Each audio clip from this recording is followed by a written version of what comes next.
내가 당하리라 라는 제목입니다. 오늘은 좀 긴 장을 한 번에 하려고 합니다. 13장부터 12장, 13장, 14장에서 모두 3장을 한꺼번에 쭉 가려고 해요. 그래서 이제 쭉 함께 달려가야 되는데, 제가 욥기를 이렇게 강의를 하면서 참 고민이 됐던 게, 욥기의 내용이 계속 그거거든요. 욥은 나는 힘들고 괴롭고 억울하고, 그러면 이제 친구들은 넌 뭔 죄가 있느냐 막 들춰내고, 그런 내용들이 계속 되다 보니까 혹시 이제 들으면서도 지칠 수 있지 않을까, 이런 걱정이 좀 돼요. 그런데 욥기 같이 이런 부분들은 우리가 한 번은 꼭 살펴봐야 될 부분입니다. 그렇지 않으면 평생 가도 않는 분이 대부분일 거예요. 왜냐하면 내용이 이렇게 눈에 확 들어오는 내용이 아니고, 말이 이렇게 은유적으로 많이 표현이 되다 보니까 어려워요. 그래서 잘 안 보게 되는 그런 부분이 있어서 이 부분을 수요일을 통해서 우리가 쭉 살펴보는데요. 최대한 좀 빨리 진행을 해서, 제가 새벽 예배 같이 그렇게 부분으로 하면 내년 한 해를 해도 못 하겠더라고요. 그래서 최대한 한 장씩 가다가 이제는 조금 더 그냥 전체적인 한 사람이 말한 내용이면 그 내용 중심을 이렇게 가니까 좀 살펴보시고, 제가 좀 더 중요한 부분들은 강조해서 조금 더 이야기합니다. 그러니까 그런 부분들을 또 살펴보시면서 나에게 하나님 은혜 주시면 아멘하고 받으시면 그것이 또 복된 말씀이 될 줄 믿습니다. 오늘 그 13장 13절의 말씀을 보면 뭐라고 얘기합니까? 너희는 잠잠하고 나를 버려두어 말하게 하라. 무슨 일이 닥치든지 내가 당하리라, 이렇게 얘기합니다. 무슨 말이에요? 이게 어떻게 보면 욥이 지금 세 친구의 권면을 다 듣고 나서 정말 자신의 어떤 심정을 한마디로 토로하라면 바로 이렇게 고백했을 것 같아요. 그러니까 쭉 전체적인 내용이 다지만 그 중에 가장 중심되는 것이 좀 나 좀 내버려둬라. 내가 알아서 당할 테니까 나를 좀 가만히 냅둬라. 이런 말이 아마 지금 친구들에게 말하고 싶은 이 욥의 마음일 것 같아요. 그러니까 어떤 그 사극 같은 데 보면 그거 나오잖아요. 임금이 얘기하던가요? 뭐 이렇게 신하한테 그 입 다물라! 뭐 이렇게, 그쵸? 그 입 다물라. 그런 것처럼 좀 그 입 좀 갖다 꼬매버렸으면 좋겠다고, 이런 식의 이제 마음을 갖고 있는 거예요, 지금. 그런 심정을 이렇게 쭉 이야기하면서 자신의 이야기들을 이제 고백해가게 되는 겁니다. 우리가 12장을 또 먼저 좀 간략하게 살펴보겠는데요. 12장 2절 말씀을 보면 너희만 참으로 백성이로구나. 너희가 죽으면 지혜도 죽겠구나. 나도 너희같이 생각이 있어 너희만 못하지 아니하니 그 같은 일을 누가 알지 못하겠느냐라고 얘기합니다.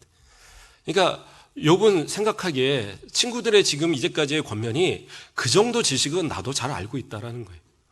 너희만 특별한 게 아니다.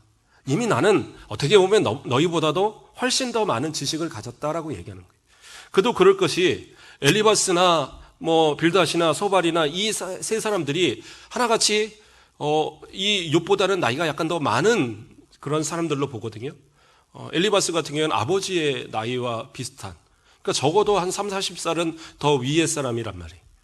그 정도의 아주 노년에 있는 이 사람들이 욥을 친구로 여기고 욥과 지혜를 나누고 그의 인격을 인정하고 이제까지 그렇게 살아왔던 거예요.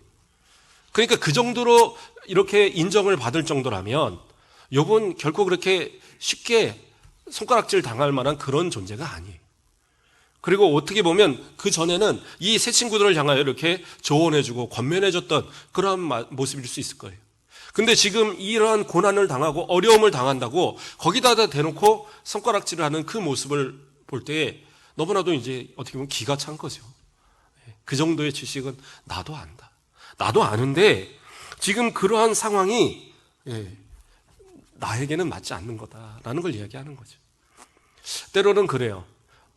어떤 이제 성도들이 힘들어하거나 어려운 일을 겪었을 때에 가서 어떤 권면을 하고 그 사람들을 막 이렇게 회개시키고 뭐를 이렇게 해주려고 하는 그런 마음이 때로는 그 상대방에게 되게 부담이 되는 경우도 있어요. 물론 그 마음이 그러한 것을 고맙게 받아들이고 자신의 어떤 죄의 모습들을 깨닫고 회개하고 돌아오면 참 감사한데, 열이면 아홉은 그렇게 되지는 않더라고요.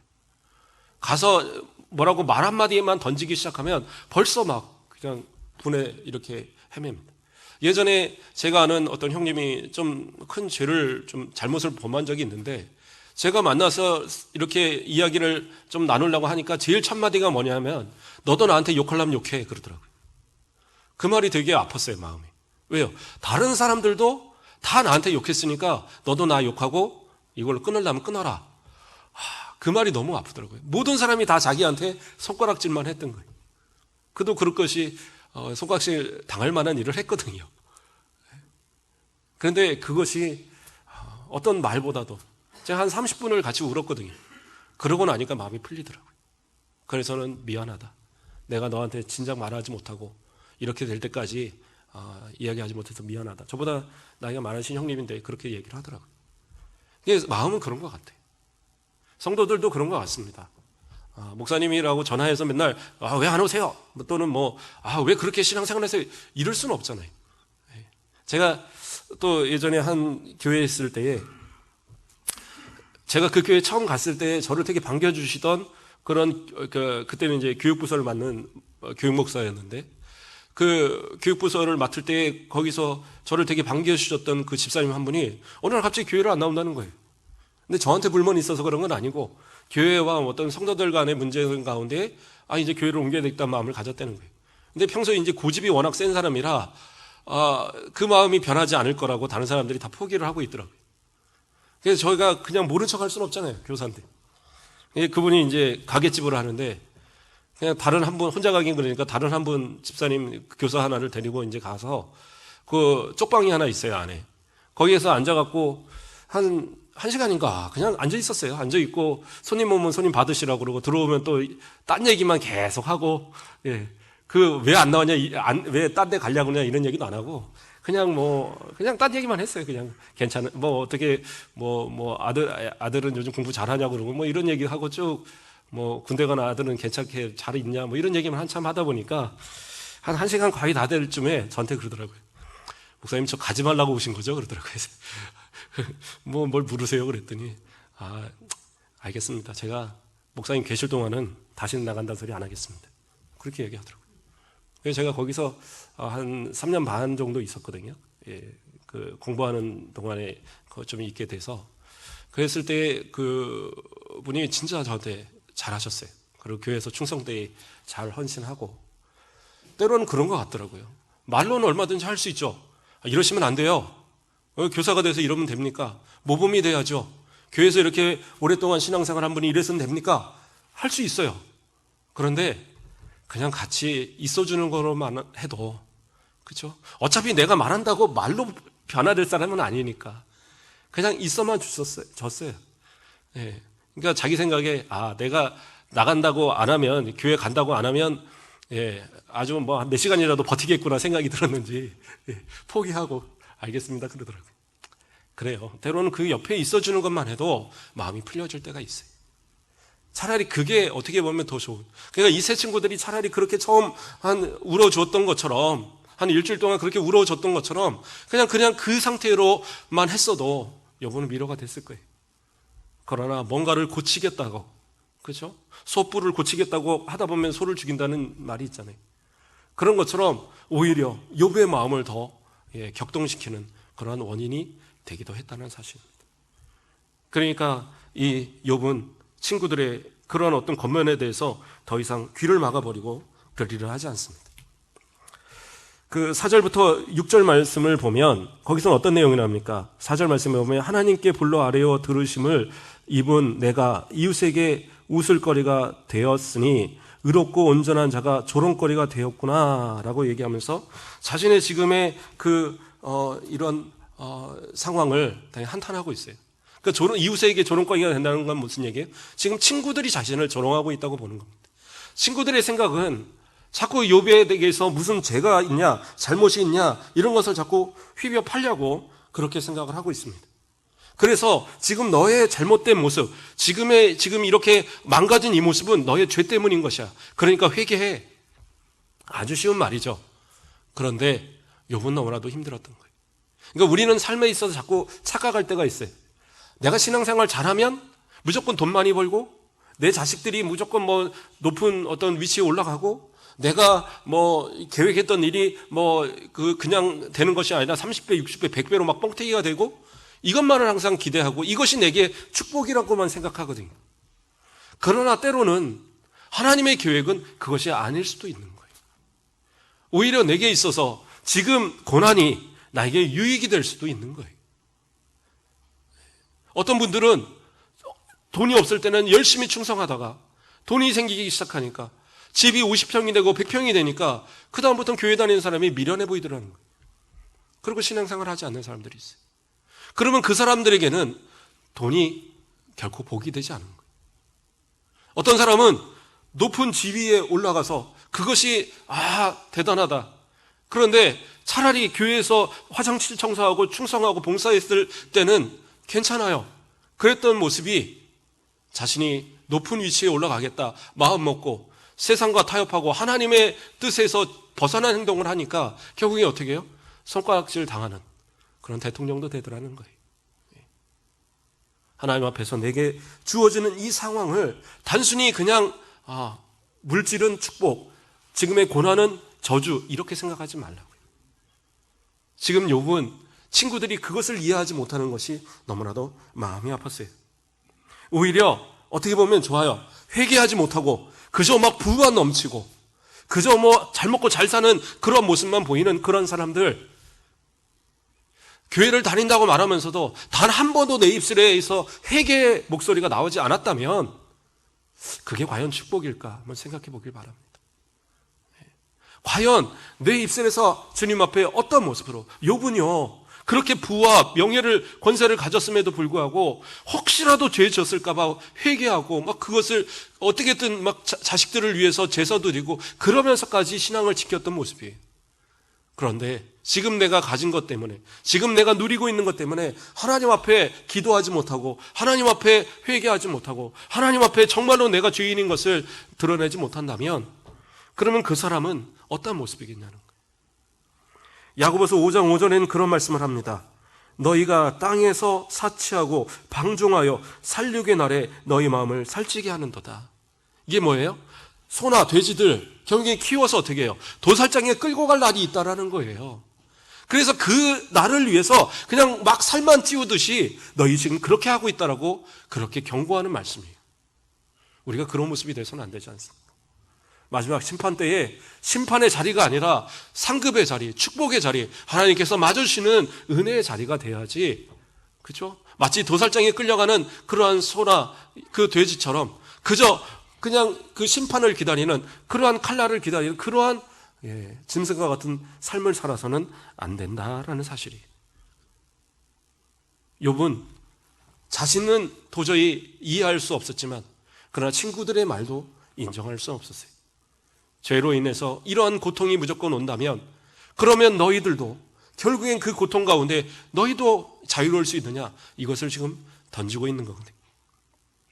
또 7절부터 12절 말씀에서는 그런 이야기들을 합니다. 하나님께서 이 피조물들을 통해서 어떻게 역사하시는가를 이야기하고 있어요. 소발이 이야기할 때 그런 얘기를 했어요. 낙이 새끼에 빗대어서 욥을 허망한 자로, 그런 식으로 그냥 짐승과 같이 아무 생각 없는 그런 존재로 치부해버리는 그런 내용을 이야기했었어요. 근데 욥은 오히려 얘기하는 겁니다. 아니다. 네가 잘못 알고 있는 거다. 세상 모든 만물이 하나님을 얼마나 드러내고 있는 줄 아느냐.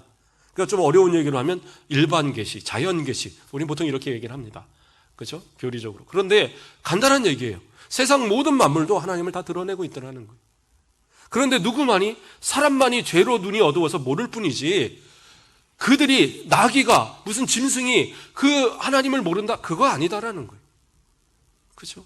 모든 새도 그 지적임을 통하여서 하나님의 그 아름다움을 노래합니다. 또 그 아름다운 모습으로 하나님의 그 아름다움을 찬양해요. 모든 만물이 하나님의 광대함을, 하나님의 풍만함을, 하나님의 풍부함을 다 드러내고 있어요. 충만함을 드러내고 있어요. 그런데 사람들은 어떻게 해요? 죄로 눈이 어두워서 그것을 깨닫지 못하는 그러한 모습들이라는 겁니다. 그래서 12절 말씀으로 이렇게 얘기합니다. 늙은 자에게는 지혜가 있고 장수하는 자에게는 명철이 있느니라. 그러므로 오래되고 좀 이렇게 인생을 살아보면 하나님의 그러나 뜻을 좀 깨달아 아는 자가 되라. 그렇게 오히려 권면하고 있는 모습을 봅니다. 그리고 또 13절로부터 이야기합니다. 지혜와 권능이 하나님께 있고 괴력과 명철도 그에게 있나니 그가 허르신즉 다시 세울 수 없고 사람을 가두신즉 놓아주지 못하느니라. 이건 무슨 얘기예요? 하나님께서 그 삶의 모습을 살펴보시면, 그 삶의 모습을 이렇게 붙들고 계시면 어떠한 존재도, 그렇죠? 하나님 앞에서 의롭다라고 자신을 드러낼 만한 존재가 없음을 얘기하는 거예요. 그래서 하나님께서 헐어버리시면 그 자체는 아무것도 남을 존재가 없다라고 이야기하는 거예요. 인생은 우리를 도울 수 있는 힘이 없습니다. 인생은 다 연약해요. 욥도 연약하고 그 친구들도 연약하고 우리도 다 연약한 존재들입니다. 그런데 우리가 의지하고 우리가 정말 힘을 얻을 수 있는 분은 누구냐? 오직 하나님께만 있다라는 사실이. 하나님 외에는 어떠한 분도 우리에게 힘을 줄 수 있는 존재는 없어요. 그래서 시편 146편 3절에서 5절 말씀엔 그러한 고백을 합니다. 귀인들을 의지하지 말며 도울 힘이 없는 인생도 의지하지 말지니 그의 호흡이 끊어지면 흙으로 돌아가서 그날에 그의 생각이 소멸하리로다. 야곱의 하나님을 자기 도움으로 삼으며 여호와 자기 하나님에게 자기의 소망을 두는 자는 복이 있도다. 인생을 의지하지 마시고요, 하나님을 의지할 때에 하나님은 분명히 우리에게 힘이 되어 주십니다. 물론 아무도 의지할 수 없을 것 같은 막막함, 지금 욥은 그런 상황이죠. 하나님께서도 왜 나에게 이런 어려움을 주시나, 이런 상황이. 그런데 그런 상황일지라도 하나님을 의지하셔야 돼요. 하나님은 결코 우리에게 결코 의미 없는 그런 고난을, 의미 없는 그런 어려움을 허락하지는 않으십니다. 그런데 우리의 모습이 그것을 이해할 수 없기 때문에 왜 이런 간을 주시는가라고 원망하고 있을 뿐입니다. 그러한 모습 속에서 이제 13장을 좀 더 살펴보도록 하겠습니다. 13장으로 넘어가서는 나의 눈이 이것을 다 보았고 나의 귀가 이것을 듣고 깨달았느니라. 너희 아는 것을 나도 아노니 너희만 못하지 아니하느리라. 앞서 12장에 처음에 얘기한 것처럼 또다시 이야기합니다. 너희들이 알고 있는 그런 지식은 일반적으로 상식적인 것이다. 그것이 그렇게 특별한 거나 그것이 그렇게 대단한 것이 결코 아니다라고 이야기하고 있어요. 그러한 모습 속에서 욥은 자신이 이제부터 이야기하는 이 이야기들을 잘 들어보라고 이야기하고 있는 겁니다. 하나님은 어떠한 분이신지, 그리고 너희가 얼마나 무지한지, 그리고 내가 하나님 앞에 무엇을 기도하는지에 대한 고백들을 이제로 이야기하고 있습니다. 3절부터 13절 말씀에서는 무엇을 얘기합니까? 이 친구들의 이야기가 얼마나 무지하고 헛되고 잘못된 모습인가에 대해서 이야기하고 있습니다. 자, 3절 말씀을 보면 참으로 나는 전능자에게 말하려 하며 하나님과 변론하노라 라고 얘기하고 있어요. 그러니까 더 이상은 너희하고 말할 그런 의미가 없다. 이제로 나는 누구예요? 하나님과만 대화하겠다. 그것이 내게 차라리 유익이다라고 얘기합니다. 물론 여기서 말하는 지금 욥의 고백은 사실은 그렇게 의도가 좋은 고백은 아니죠. 하나님께 좀 따져보겠다. 하나님과 좀 이렇게 뭐라고 할까요?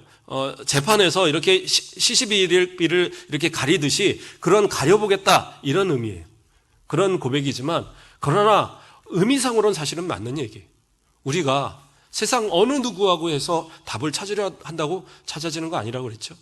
누구를 통해서? 하나님께 기도함을 통해서, 하나님께 아뢰음을 통해서, 그러므로 내가 응답을 받고 그러면서 살아가야지 그것이 진짜 복된 삶이에요. 그런데 인생은 어때요? 우리에게 답을 주지 못해요. 답을 주지 못하니까 억지로 답을 주려니까 어떻게 해요? 거짓말하는 자가 되는 거예요. 그래서 4절 말씀으로 뭐라고 얘기합니까? 너희는 거짓말을 지어내는 자요. 또 얘기합니다. 쓸모없는 의원이니라. 돌팔이 의사 같은 존재들이다 라고 얘기하는 거예요. 인생은 우리에게 그러한 답을 줄 수 없어요. 100% 답이라는 건 없어요.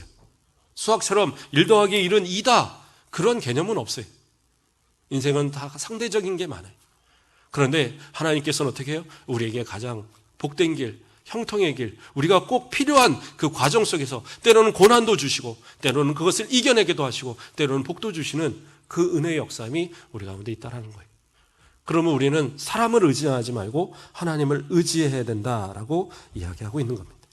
또 이야기합니다. 9절 말씀을 보면 하나님이 너희를 감찰하시면 좋겠느냐, 너희가 사람을 속임같이 그를 속이려느냐라고 얘기하고 있어요.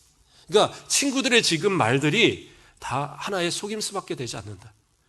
하나님이 너희들을 한번 들춰보자는 거예요. 내가 이렇게 고난을 받을진데 너희를 들춰보면 너희라고 괜찮을 자신이 있느냐? 그렇죠? 아무리 깨끗하게 살았다고 그래도 돌아보면 다 죄가 있어요. 그렇지 않나요? 저도 아무리 착하게 살려고 노력을 해도요, 돌아보면 죄들이 많이 있더라고요. 마음으로 진 죄, 행동으로 진 죄, 그렇죠? 나쁜 생각으로 이렇게 했던 여러 가지 일들도 다 있어요. 근데 그것들이 주님의 은혜로 다 용서함 받고 회개하고 또 새로운 믿음을 가지고 계속 나아오니까 삶이 변화되어 가는 거지. 성령께서 우리를 계속 변화시켜서 성화의 단계로 이끌어 가니까 우리가 이렇게 점점 그리스도의 닮은 모습으로 그리스도의 장성한 분량에 이르기까지 이렇게 우리가 자라가는 거지, 결코 우리의 모습이 깨끗해서는 아니더라는 거죠. 그런데 친구들은 어떻게 해요? 오히려 어떻게 보면 두려워서 그랬던 거예요. 자신들이 이렇게 깨끗하지 못하는데 그래도 자신들보다 깨끗하다고 여겼던 욥이 이렇게 고난을 당한다면 우리들은 어떡하겠어? 그러니까 우리들이 안전하려면 어떻게 해요? 욥이 뭔가 잘못한 거를 캐내야 되는 거예요. 그래서 욥이 스스로 나는 죄인이야, 나는 잘못했어 라고 고백을 하면, 그럼 어떻게 해요? 그걸로 인해서 그래, 그러면 그렇지, 그러면 우리 같으면 괜찮겠다, 이런 어떤 안심을 갖고 싶었던 그런 모습이에요. 그러나 그럴 수는 없죠. 인생은 다 하나님 앞에 죄인일 수밖에 없습니다. 그러나 하나님께서 어떻게 해요? 그냥 그 죄를 간과하고 계시니까, 참고 계시니까, 그것을 덮어주고 계시니까, 그러니까 살아가는 거예요. 하나님께서 죄 지는 사람마다 다 번개를 치고 다 때려서 잡으시면 이 땅에 아마 남아날 사람 하나도 없을 거예요. 그러나 하나님이 다 길이 참으시고 기다려주시고 세상 가운데 속해 있는 자들이라도 회개의 기회를 주셔서 아직까지 참고 기다리시니까, 그렇죠? 우리도 마찬가지입니다. 죄 지을지라도 예수 그리스도의 피로 우리가 회개하는 모든 죄를 다 용서해 주시니까 살아가는 거지, 하나님이 그것을 다 기억해 두시면 그러면 나중에 우리는요 하나도 견뎌낼 수가 없어요.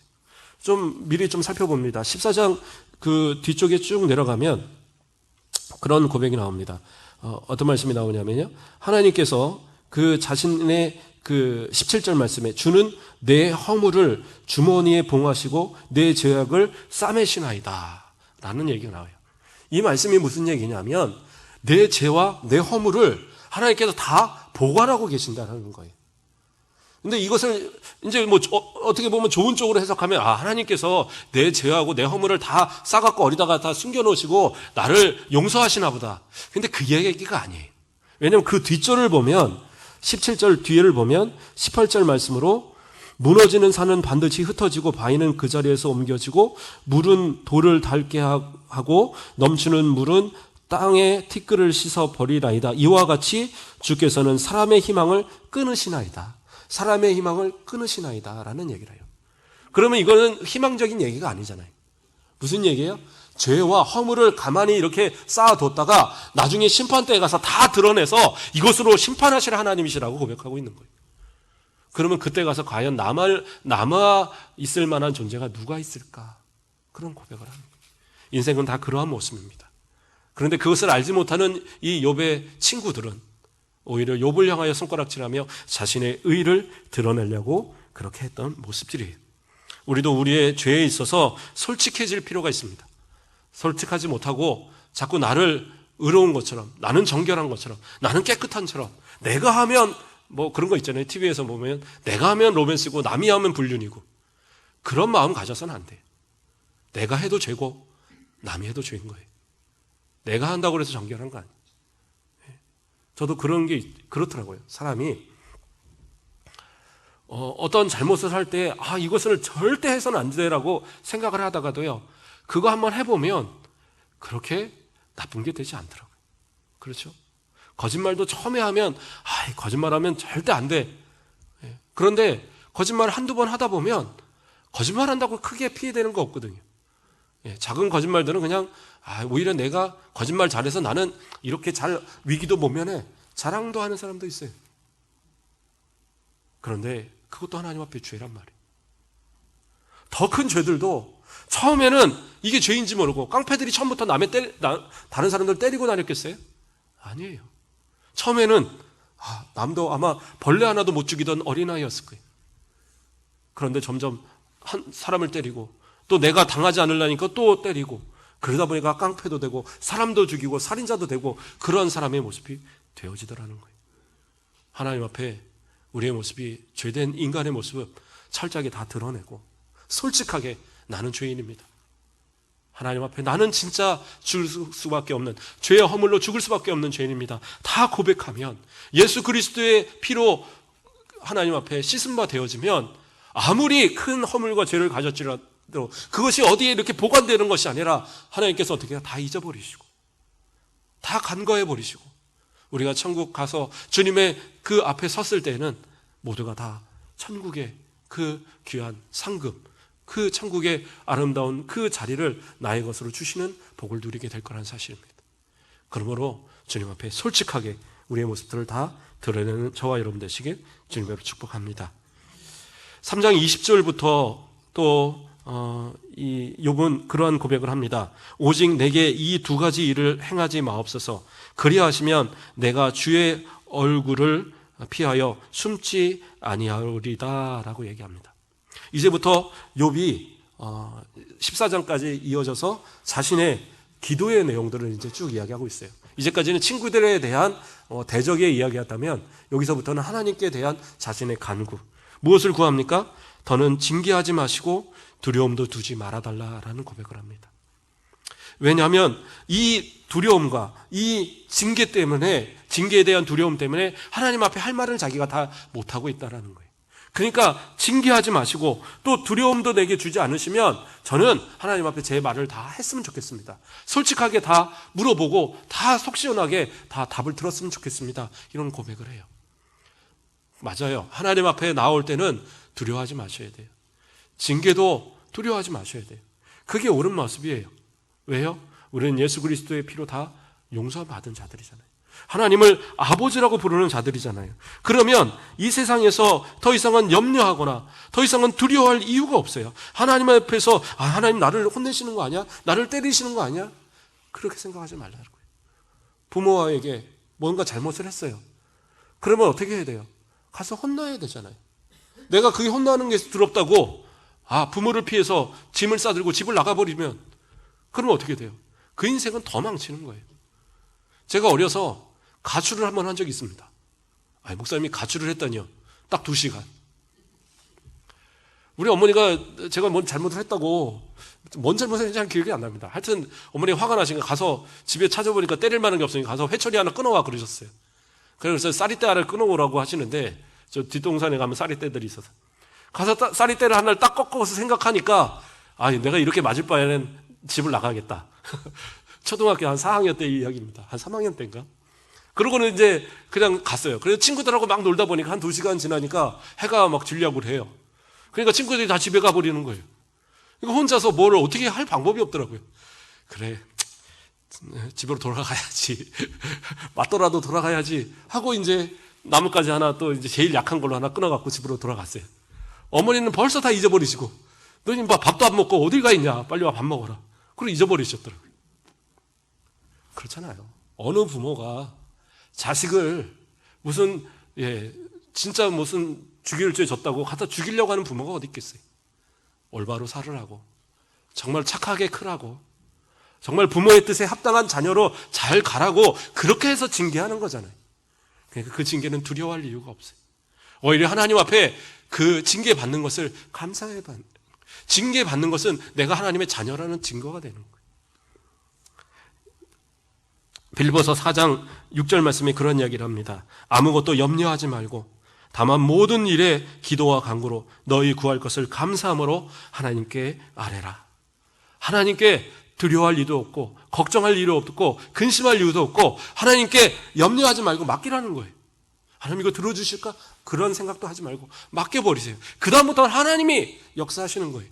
그렇잖아요. 그 다음부터는 하나님이 책임지시는 거예요. 지금은 애들 좋아졌어요. 학교 등록금도 없어갖고, 그렇죠? 고등학교, 중학교 애들이 공짜로 다니더라고요.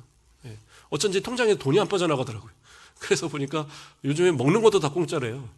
그래서 뭔가 좀 나가길래 뭐가 이렇게 나가나 했더니 저녁 먹는 거는 돈을 내야 된다고 그러더라고요. 그래서 나가서 야, 참 좋은 시절이다. 근데 예전에는 어떻게 해요? 등록금 갖고 오라는 게 일이었어요. 그 얘기를 해요. 1년에 꼭 4번씩인가 나눠서 내잖아요. 그러면 그거 받을 때마다 부모한테 말하기도 미안하고, 안 주시면 참 그렇고. 저도 말 못하다가 이제 보통 3차까지 이렇게 내라고 얘기를 하거든요. 그래서 3차에 가서 내가 얘기를 하는 거예요. 어머니, 안 주시면 학교를 나오지 말라고 한다는데 어떡할까요? 선생님들 그냥 협박한 거죠. 그러면 이제 어머니가 그때부터 고민을 하는 거예요. 걱정을 하고 근심을 하고. 그래서 어떻게든 마련해다 주시죠. 왜요? 아들 학교는 다녀야 되니까. 그렇지 않겠어요? 고민은 부모가 하는 거지 자식이 하는 게 아니에요. 자식은 공부해야죠. 그리고 장학금이라도 하면 부모한테 더 효도할 텐데 장학금을 못 타봐서 부모에게 효도를 잘 못했습니다. 어쨌든 그런 거예요. 하나님이 걱정하시고 하나님이 근심하면 근심해야지 내가 왜 근심합니까? 두려워하지 마십시오. 하나님께 맡기세요. 하나님이 책임져 주실 겁니다. 그러나 여러분, 그 두려움을 떨쳐버리지 못합니다. 그러면서 고백하는 것이 저는 이제는 제 인생의 모습이 얼마 남지 않은 것 같은데 제 인생의 모습이 이제는 곧 다 끝나가는 모습과 같은데 하나님 어떻게 합니까? 그러면서 이렇게 하나님 앞에 이제 마지막 고백들을 하고 있습니다. 자, 이제 14장으로 넘어갑니다. 14장 1절에서 또 12절까지의 말씀을 보면 자신의 그런 어떤 연약함에 대한 회복을 기대하는 그러한 고백을 합니다. 여인에게서 태어난 사람은 생애가 짧고 걱정이 가득하며 그 꽃과 같이 자라서 시들며 그림자같이 지나가며 머물지 아니하거늘 이와 같은 자를 주께서 눈여겨보시나이까 나를 주 앞으로 이끌어 재판하시나이까. 인생의 연약한 자신의 모습, 꽃과 같이 풀과 같이 그렇게 연약한 자신의 모습을 하나님께서 끌어다가 자신에게 이렇게 이야기하시는 거지. 어떻게 보면 너무나도 지켜보시니까 이런 죄까지도 다 들춰내서 이렇게 하시는지 정말 힘들고 어렵다는 고백을 고백합니다. 그러면서도 그가 고백하는 것은 뭐랍니까? 6절 말씀으로 그에게서 눈을 돌이켜 그가 품꾼같이 그의 날을 마칠 때까지 그를 홀로 있게 하옵소서라는 고백을 해요. 이게 무슨 얘기냐면 자, 품꾼도 일할 때 저녁이 되면 집에 가서 쉬지 않습니까? 그래서 쉴 때가 있듯이 저를 좀 쉬게 해 주십시오. 이 고통에서 좀 제발 쉬게 해 주십시오라는 고백을 하고 있어요. 또 7절부터도 이야기하는 것이 비슷한 이야기입니다. 나무는 희망이 있나니 찍힐지라도 다시 움이 나서 연한 가지가 끊이지 않거늘. 나무가 이렇게 잘라져요. 근데 이제 어떤 나무들은 옆에서 또 나잖아요. 여기 있는 무화과나 이런 것도 잘라내버리면 옆에서 또 나고 그러듯이, 그렇죠. 오동나무 같은 것도 막 잘라내면 또 옆에서 또 나고 그러잖아요. 그래서 그 오동의 뜻은 아니지만 어떤 분은 그 얘기 하더라고요. 한 5번 잘라내면 그다음부터는 되게 안에가 꽉 찬 튼튼한 나무가 된다고. 안 그러면 이제 처음에 놓으면 가운데가 이렇게 빈대요. 오동나무는. 어쨌든 이런 것처럼 그렇게 다시 움이 나고 이런 것이 이치인데, 그런데 인생은 어떻게 해요? 인생은 그렇지 않다는 거죠. 바로 죽으면 그것으로 끝나는 인생이니까 제발 다시 한번 돌아봐달라, 이런 고백으로 이야기를 합니다. 그래서 12절로 사람이 누우면 다시 일어나지 못하고 하늘이 없어지기까지 눈을 뜨지 못하여 잠을 깨지 못하느니라. 그렇게 인생은 2번 다시 사는 인생이 아니기 때문에 하나님 다시 저를 좀 돌아봐 주십시오라는 그런 고백을 하고 있는 겁니다. 또 13절로도 이야기합니다. 주는 나를 스올에 감추시며 주의 진노를 돌이키실 때까지 나를 숨기시고 나를 위하여 규례를 정하시나니 나를 기억하옵소서. 장정이라도 죽으면 어찌 다시 살리이까. 나의 모든 고난의 날 동안을 참으면서 풀려나기를 기다리겠나이다. 주께서는 나를 부르시겠고 나는 대답하겠나이다. 주께서는 주의 손으로 지으신 것을 기다리시겠나이다. 자, 제가 이 세 구절을 다 읽었냐 하면 이 구절이 사실은 되게 희망적인 얘기입니다. 그러니까 대단히 비관적인 얘기로 딱 가다가 이 자리에서만 희망적인 이야기로 바뀌어요. 무슨 얘기냐? 내가 죽어서 하늘에 가면 하나님을 분명히 만나게 될 것이다. 그러면 하나님께서는 어떻게 해요? 그 지으신 것을 기다리시겠다라고 얘기합니다. 여기서 기다리신다라는 이 의미가 원어의 뜻은 어떤 거냐면 간절히 기다린다는 의미예요. 간절히 만나기를 소망해서 기다리고 있다.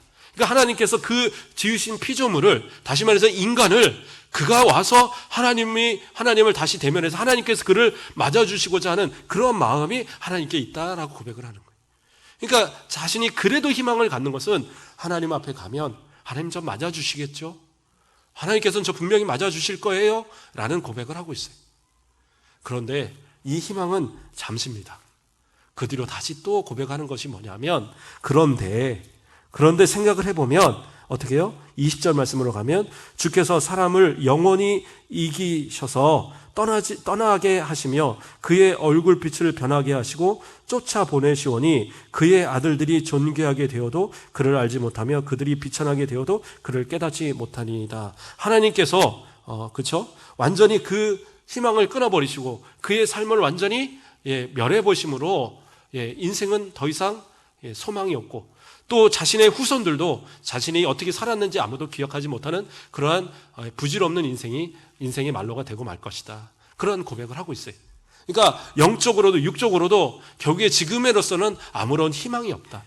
하나님 앞에 한편으로는 저 죽은 이후에 하나님의 품에 가서 분명히 누릴 축복을 내가 생각을 하지만 그러나 지금으로 봐서는 하나님께서 과연 나를 그렇게 회복하실까?